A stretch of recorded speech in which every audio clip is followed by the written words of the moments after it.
Brigadier Usman ने अपना भरोसा दिलाते हुए बंटवारे के बाद कोर्ट पर जीत हासिल की। इधर 6 फरवरी को सुबह 6:40 पर दुश्मन ने हमला कर दिया। 11,000 सैनिकों के साथ 3,000 पठानों के तेंधार और 3,000 ने कोर्ट पर एक साथ हमला किया। लगातार 20 मिनट तक बमबारी जारी रही। करीब 5,000 कबायलियों ने कंगोता, रेडियन और आसपास की चौकियों पर धावा बोल दिया। उस्मान को इस बात का शक था कि दुश्मन तेंधार पर हमला करेगा। उन्होंने पहले से ही मेजर गुरदयाल सिंह की लीडरशिप में 3 पैरा राजपूत की एक कंपनी तेंधार की चढ़ाई पर तैनात कर दी थी। लेकिन अब पाकिस्तान का नौशेरा पर एक और अटैक फेल हो गया था। दुश्मन के करीब 2,000 सैनिक मारे गए। 33 भारतीय जवानों ने भी शहादत देकर नौशेरा जीत लिया था। ब्रिगेडियर उस्मान ने नौशेरा के अनाथ बच्चों को इकट्ठा किया था। उस्मान ने इन बच्चों के खाने पीने रहने को देखा और पढ़ाई कराई। नौशेरा की लड़ाई में ये बच्चे किचन से बचा कुचा सामान निकाल कर दुश्मन पर फेंक रहे थे।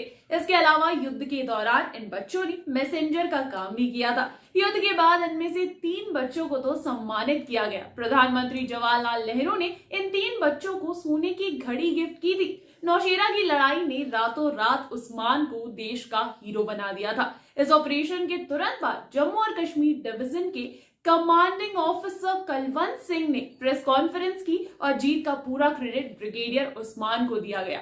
जब ये बात उस्मान को पता चली तो उन्होंने मेजर जनरल कलवंत सिंह को चिट्ठी लिखी। चिट्ठी में उन्होंने लिखा कि इस जीत का श्रेय उन्हें नहीं बल्कि जवानों को दिया जाना चाहिए, जिन्होंने पूरी ताकत से नौशेरा को बचाया और अपनी शहादत दी। इस लड़ाई की जीत के बाद ब्रिगेडियर उस्मान को नौशेरा शेर कहा गया। नौशेरा की हार के बाद पाकिस्तान इतना बौखला गया था कि उसने ब्रिगेडियर उस्मान पे 50,000 का इनाम रखा। दिसंबर 1947 में झंगर जब पाकिस्तान के कब्जे में चला गया तो ब्रिगेडियर उस्मान ने प्रण किया कि वो तब तक पलंग पर नहीं लेटेंगे जब तक झंगड़ पर दोबारा कब्जा नहीं हो जाता। नौशेरा पर जीत के बाद अब बारी झंगड़ की आ चुकी थी। 10 मार्च 1948 को मेजर जनरल कलवंत ने झंगड़ पर फतह का ऑर्डर दे दिया था। इस ऑपरेशन को नाम दिया गया विजय। 12 मार्च को ऑपरेशन विजय शुरू हुआ। 2 बार 50 पैरा ब्रिगेड ने कूच किया, लेकिन उस वक्त बारिश हो रही थी और बारिश की वजह से प्लान आगे नहीं बढ़ सका। इसके बाद 17 मार्च 1948 की सुबह 7:30 बजे जवानों ने फिर थलनाका पर हमला बोल दिया।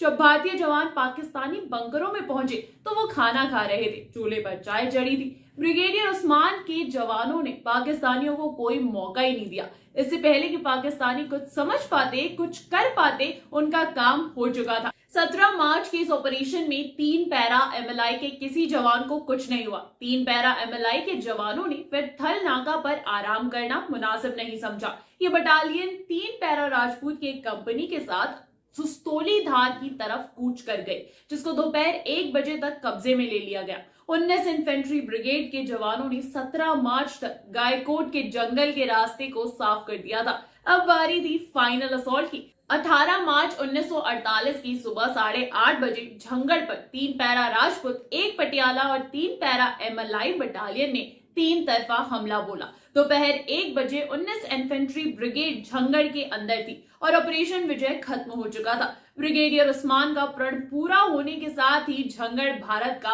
हो चुका था। ब्रिगेडियर के लिए चारपाई चाहिए थी, लेकिन पूरे ब्रिगेड में एक भी एक्स्ट्रा चारपाई नहीं थी। उस दिन एक चारपाई गांव से आई और ब्रिगेडियर उस्मान महीनों के बाद उस दिन चारपाई पर सोए। रात के अंधेरे का फायदा उठाकर दुश्मन ने हमला बोल दिया। उस रात पाकिस्तानियों ने करीब 800 गोले दागे। एक गोला चट्टान पर जाकर गिरा, वहीं जहां ब्रिगेडियर उस्मान ने आड़ ली थी। उन गोलों के टुकड़े उस्मान के शरीर में धंस गए और उसी समय उनकी मौत हो गई।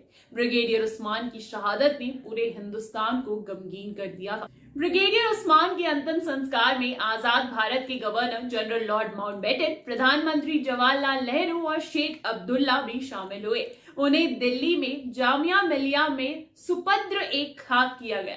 ब्रिगेडियर उस्मान को मरणोपरांत महावीर चक्र से नवाजा गया। अब ऐसी ही कुछ कहानी होने वाली है फिल्म जवान की भी, जिसमें शाहरुख खान ब्रिगेडियर उस्मान के रोल में नजर आ सकते हैं। आपको कैसी लगी ये कहानी हमें कमेंट सेक्शन में जरूर बताइए। तब तक के लिए मैं अंजलि लेती हूँ आप सभी से विदा। मिलूंगी आपको नेक्स्ट वीडियो में। और हाँ, इस वीडियो को लाइक करना, शेयर करना और बॉलीवुड स्टूडियोज को सब्सक्राइब करना बिल्कुल ना भूले दोस्तों। नमस्कार।